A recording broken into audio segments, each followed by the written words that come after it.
Right, so I'm recording now, and the purpose of this is just to have a chat about anything and everything. So you've got a sketchbook. So I like maybe I'll this. draw you because Oh, great! if I'm just talking, Yeah, if I'm just talking, I might as well be doing something with my hands. I like this. So you've got a So- sketchbook here. Is this what you carry around with you all the time? I usually have something that I can draw on pretty much all the time. I've been an artist, painting and drawing and making prints for all my adult life, and I'm now 68. And so that's quite a lot of drawing and painting. And I also do teaching. I teach drawing, painting, printmaking, freelance in museums, in City Lit College. Sometimes I like to go to other people's workshops. Increasingly, I like to go to ceramics. I like to find out about materials, and different artists have got different things that they can tell you about materials. So I'm confident and practiced in my own practice, but I like to play with other stuff. So I've done a couple of ceramics courses, and I've just done an embroidery course, which was fantastic. Amajit Nandra, fantastic teacher, and after five Tuesday mornings of it, I was quite glad that I didn't have to do any more embroidery because it's very slow. different. Okay. So it's a different pace. The whole thing is different. So, like, if I'm going to do a drawing, I do a mark, I do another mark, etc. But So with embroidery, you just mark it on the pencil. Yeah. with embroidery, each time you put the needle in and take it out, that takes time, and then your thread gets twisted, and you. So it's kind of like for an artist, it's a bit frustrating, just because it's a different pace. Yeah. I mean, the end result is still a creative process, but It's like I did a drawing in cross stitch. It took me all day. Right. And all the time I was thinking, I could have done such a beautiful drawing of the same thing with a pencil in half an hour. Mm-hmm. So there we go. So you do teaching, which means that you like the teaching process, you like to interact with other people, give your skills over. So you believe in giving back. It's not just you doing your own thing. How did you get into the teaching? What was the initial? Was it just money, or was it an actual? Well, it's true. It's money. I mean, you have to have a job because you have to know that you're going to be able to pay the rent every month. And even though you might sell a painting, you probably won't sell one next month. So when I graduated, I did waitressing, and that's not good because you haven't got any energy left to work. Just because it takes it out of you. It takes it out of you. So then after that, I worked in a cinema, which was very nice because you just basically make popcorn, sell tickets, and sit around a lot, and talk about art and films and drink. There was a pub next door. Anyway. So I did that for a few years, and then I've done teaching since decades. And I started off. A lot of the people in my studio, Chisenhale Art Place, when we started in the 80s, a lot of us worked in a place in Stepney called Centre Play, which was a place where children got brought in buses for after-school clubs and also half-term workshops. And so I taught ceramics, which I don't know anything about. You were winging it. We made things out. Kids make things out of clay. Kids don't mind. You just say, let's make polar bears or something. Yeah. Yeah, the kids wouldn't have cared whether you knew what you were doing or not. So that was nice. And the worst one was candle making because they boil up hot wax. Children, they put it in a mould, and then they haven't got anything to do for the next hour. So that's the worst. Teaching. You always have to keep kids occupied, don't you? There's always going to be something going on. Yeah, so I don't recommend teaching candle making. But anyway, so then I taught in Kensington Chelsea College for years, 18 years, drawing, painting. I taught a thing called I Can't Draw, and I taught a thing called I Can't Paint after a few years. And great, and I'm assuming that's for beginners? It's for people who have no confidence. Which is most of us. Which is a lot of people. Particularly, it was mostly women that didn't have the confidence, and a lot of them were really good at drawing, but they had the I can't draw belief, and they come along and say, I can't draw. And I'd say, well, would you expect to be able to start playing the violin suddenly? Or do you think that perhaps you could learn it. And you can learn it. You can learn how to look, and you can learn how to observe and put marks down that correspond to what you see. You look at light, you look at dark, and you can break it down into sort of simple things and learn how to draw.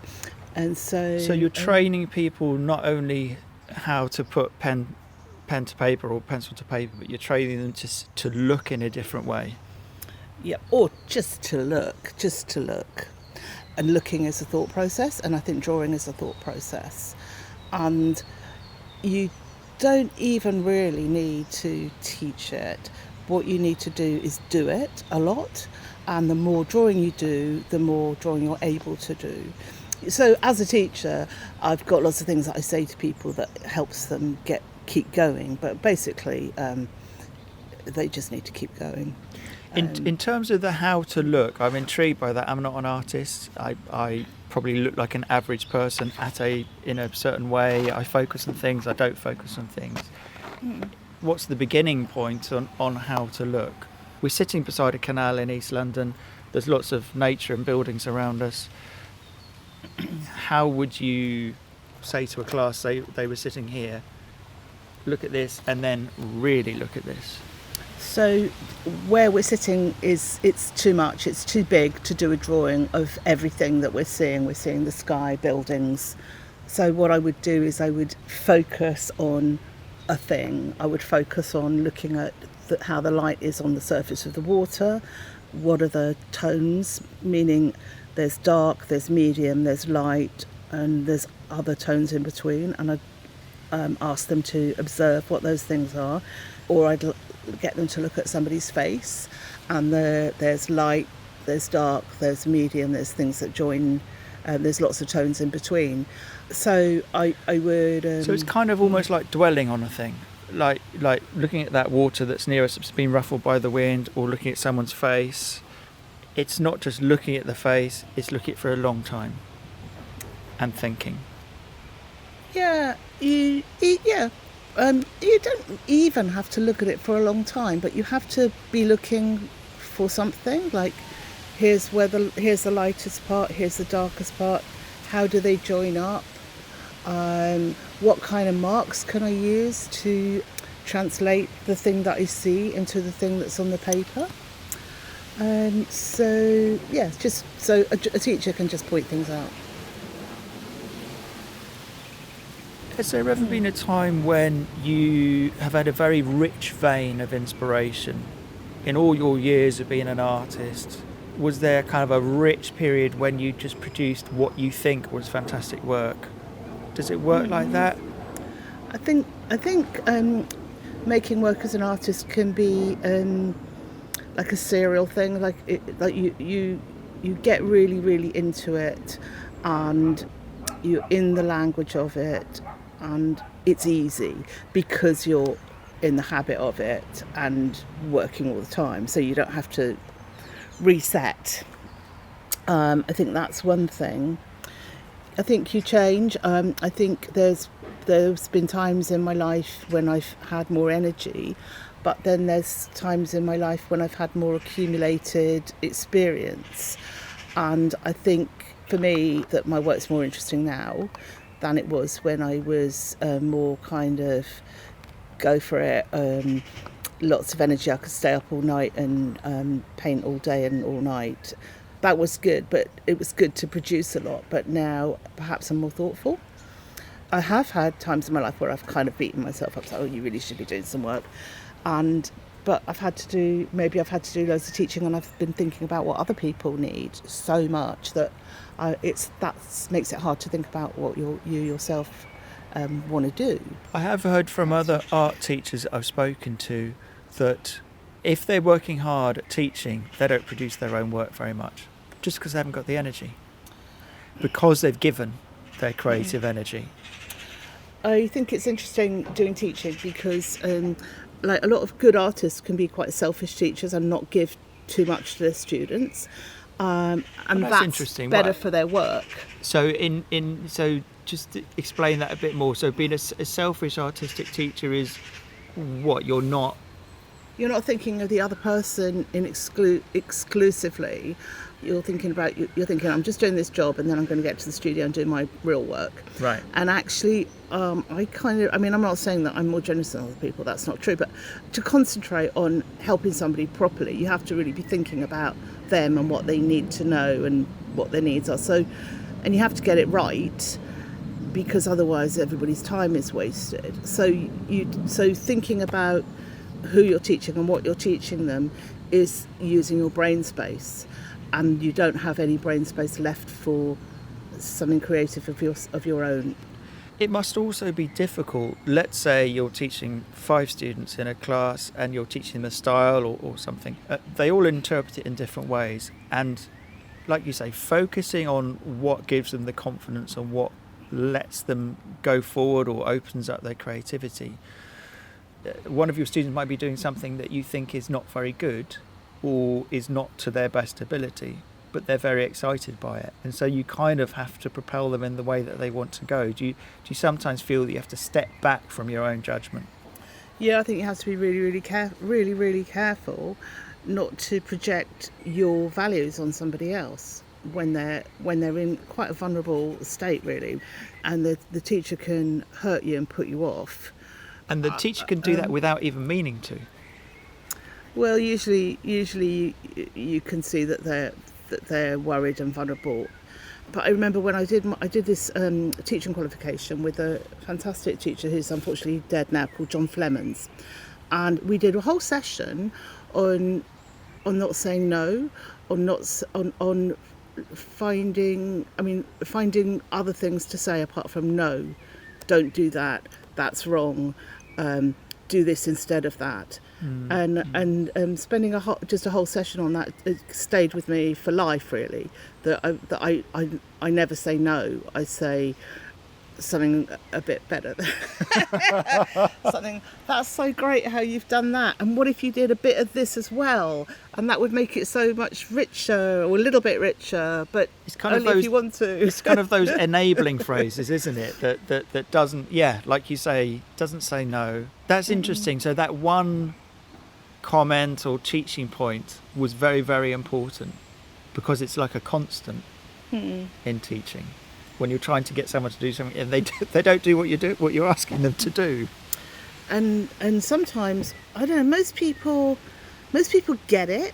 Like you say, when you're looking at a green and you've got a tube of green that it comes out looking emerald green, that colour green that you're looking at isn't emerald green. It's, when you're looking at a tree, it's never emerald green. You're never going to find a tree that's emerald green.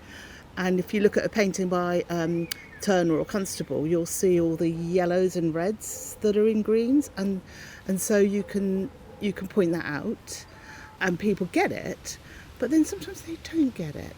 They never get it, and you say, this is great, but also if you draw a really big, thick, hard line round everything, that's perhaps not exactly what things look like. They haven't got big hard lines around them, and sometimes you get people that they just won't get that because they feel so insecure they've got to do a big line around something. And once or twice I've worked with somebody who's just never moved forward because they're too scared, or they're too scared to drop a habit, and so there's nothing you can do. Do you talk overtly about that vulnerability, the fear, the inability to move forward? Do you kind of put it into words at the beginning of a class or a teaching session and say we could all be in these different states, or do you leave it unsaid and just try and recognise it, if that makes sense? Mostly I try and keep it really simple. When I'm with a group and we're doing a specific thing, I try and I might kind of say some provisos beforehand of, like, we're absolutely not here to judge what we've done. That's a big one, because people have got this terrible habit of saying, oh, mine's crap. Yours is, oh, everybody else's is brilliant, mine's crap. And it's like... And that irritates you. Well, I just think it's interesting. It's interesting because people do it. And I always say things to them like, pretend it isn't yours. Pretend you wouldn't say that to somebody. You'd never say that to somebody else. That's crap. Yeah, You good wouldn't. point. Good point. So why can you say it to yourself?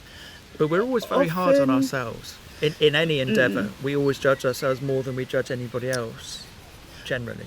And it is quite a good strategy, like you say, to put that ahead of time before they've gone in and said mine's crap.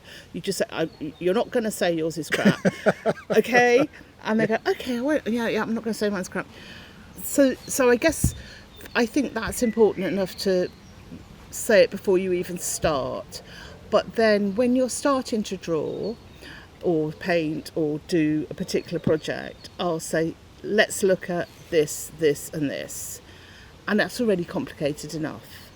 You don't want to bring in your mindset or your emotions. You just said, this is what we're looking at. What about the thing about confidence, though, is to be able to say that your work is good. Let's say, judge your own work and go, I'm happy with what I've done. You kind of have to hold your own space, as it were, in having that confidence. So no matter what other people think, you have to have the confidence to be able to say whether other people like it or not. I think it's good, which is quite a sort of a delicate thing to do, because when we're talking about confidence and vulnerability and self-criticism, at the end of the day, for you to say you like your work means that you also have to make a kind of objective judgment about it. Well, personally, I mean, how often do you... Personally, I always like what I do. I always think, well, that's great. I always thought, oh, I love this. Lucky you. And I think that's to do with creating something and being engaged in it. And I just never... I mean, sometimes I do something that's not particularly interesting, but then I'll work on it and make it interesting.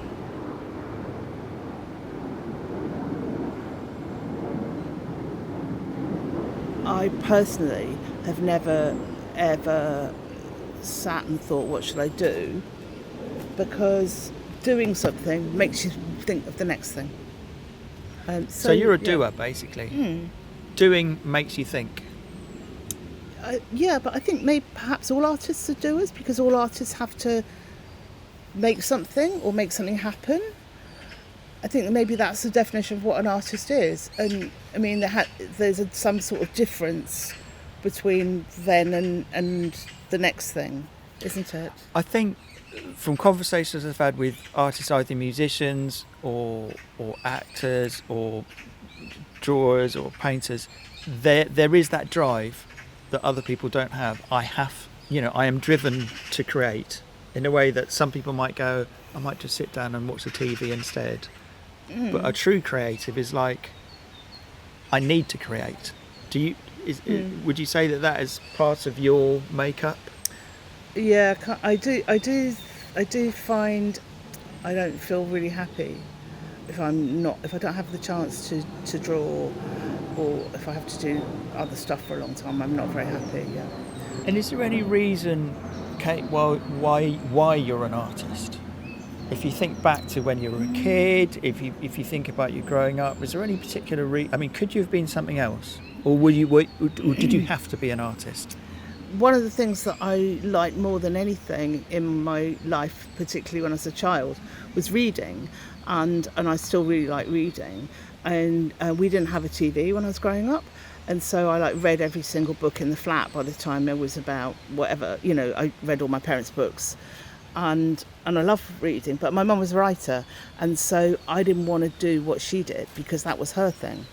I mean, she was an English literature academic, but I wanted to find something out for myself. And I did want to I did love, like I've already said, mine's great. When I was at school, I loved painting, and I loved the one that I'd done. I mean, I wasn't completely uninterested in what I was interested in what other people did. I mean, I still think that's absolutely fascinating that everybody can sit down and do a painting, and they all do something different. I love that. It's great. I mean, we're sitting outside a building which is full of art studios, each of the artists in this building is doing something unique in their own style, but they've also decided to kind of constrain themselves to be known for a certain thing. You know, someone might do collage, someone might do sculpture, someone might do photography. So there is a way in which you kind of confine yourself as an artist to become known as a certain thing. You don't want to be an artist who's known for doing something different every time you create. I really like what I can find out from doing painting, and it's. Are you a painter? Yeah, I'm a painter. So I want to push that and find things out in that. But I do drawing, I do collage, I do printmaking. And a lot of the time people say to me, oh, I really like your printmaking. Why don't you do more printmaking? And because it looks quite good. It looks quite kind of nice and clean and easy to access. It's not very big. It's not very messy. And, oh, I love your prints. Which is great. It's great to get that feedback. Of course it is. But it sounds like it slightly annoys you somehow. Or why don't you have an exhibition of your prints? And it's like, because that's not like my main. That's not my main investigation. But the irritation, well, maybe irritation is too strong a word, but the frustration you feel when people go, oh, why don't you do more of this because it really appeals to us, and it sounds like your reaction is, I'm more than the sum of that. You know, there's far more that I'm trying to do for my own personal interest, and I don't want to just do what other people like. It's also another thing that people say all the time. They come in my studio, they go, nice colours, and that is a really, you know, that's a thing to say. It's true, but it's like nice colours. Everybody can do nice colours. You know, you've got to do something with the nice colours. When people do say things like that, and you want them to actually say something else, do you try and draw them towards what you think is important about what you've done? Maybe. Or do you just leave it at that and just go, oh, whatever? Yeah, but I don't want, yeah. I mean, I don't want to be rude when somebody's taking the trouble to say something at all, which is, you know, lots of people don't say anything, do they? Yeah. No, I don't want to be rude to people. No, so I'm not, I don't know. I'm probably not, you know, probably, or I might say something about a colour. Yeah, I might. When you're making your art and you're standing backwards and forwards and putting things on it or not, is there a whole language that's going on in your head, or is it just your eyes and your brain working? Yeah, it's using materials in a way that you know they're going to behave. So you know you've got a repertoire of you know what certain marks are going to look like. You know what certain colours are going to look like, and you know what putting transparency into those colours is going to do. And so it's pushing those things all the time. It's pushing the visual language of colour and how to make marks articulate that you're doing when you're making a painting.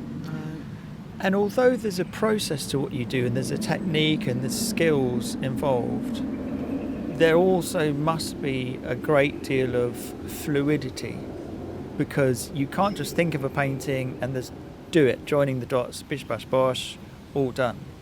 As you're making it, it changes, it evolves. Is that part of the joy of the process? Is that you don't actually know what it's going to look like at the end? It's definitely an exploration and an invention and a development.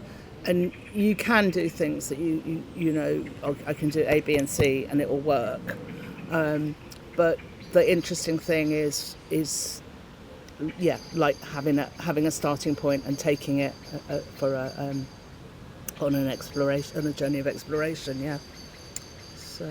And as such, if you're always interested in the journey as much as the destination, maybe the journey more than the destination of making a work of art, then every time you do it, that's where the good vibes come from.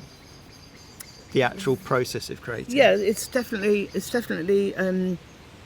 hugely stimulating of your brain to be going through that, creating. It is, and it's also hugely satisfying to get to a place where you go, okay, this is how this is how I want this painting to be. This is how, it's not like I knew it was going to end up there, because I absolutely didn't know it was going to end up there.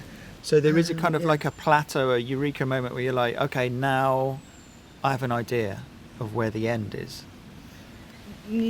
Often I'll be doing a painting, I think, I just need to do one more thing. I need to just put this thing here, and then it will be completely perfect, or not perfect's not the word, but complete. And then you do that one thing, and then you go, oh, actually, I just need to do one more thing, and it's to put some green up there, and then it'll be balanced. And then you put the green up there, and you think, oh well, I need a bit of red over there to balance it, and you just kid yourself for like a long time. So that's quite interesting. So the end point is a complicated thing. Yeah, the end point. Sometimes the end point is like, oh, you've got to go away and do something else, and then you come back and you think, well, I can't do it anymore. I can't do that anymore, or that can happen. But there's a kind of tension and a kind of balance and a completeness that often you get when something gets kind of tied up, and not too sort of nailed down either. You don't want it to be too over obvious. You want to leave it a little bit open as well sometimes. And know that it could be improved. Know that you could add extra things, but you're not going to. Maybe not improved, but different. It could go in different directions, and it could go in different directions and completely collapse. That happens. Oh right, so you can actually get to a point and then suddenly you ruin it. Yeah, by overdoing people are it. always saying that. People are always saying, "I must stop. I'll ruin it." Do you say that? Not really. Not very much. Not very much because I think it's because you can unruin it, can't you? If you go too far with something, and then you can just undo it and go back to where you were, and that works better than not doing. I better not spoil it. If you have spoiled something, or if you've made the judgment in your mind, you're like, this is not what I wanted, I've gone down the wrong path. Do you ever bin anything? Do you just like go, sod this, and you tear it up and stamp on it and chuck it in the bin? No, I don't tear things up and chuck them in the bin. But I might just put something away and never look at it again, or I might tear it up and make it into a collage, or I might just repurpose it. Yeah, or I might just use it as a background or something for another thing. But I think it's because artists are a bit like magpies in that sense. Like there's lots of things in an artist's studio which are not being used but might be useful someday. Yeah, or you can't. You've put all those hours in. You can't bear to just chuck it out. It's it's evidence of your endeavour. What about the thing about when someone buys a piece of art? When you're talking about not chucking it out and everything you've put into it, when you've created something you're happy with, someone buys it, takes it away, you never see it again. I've always thought that must be an odd moment for an artist to say goodbye to something they've created. What I was saying before, that the next thing's more interesting anyway. Like, you've done that painting, you like it, it's great, it's complete, it's fantastic, and you think, oh, I don't want to let this one go, and you go, just don't worry about it.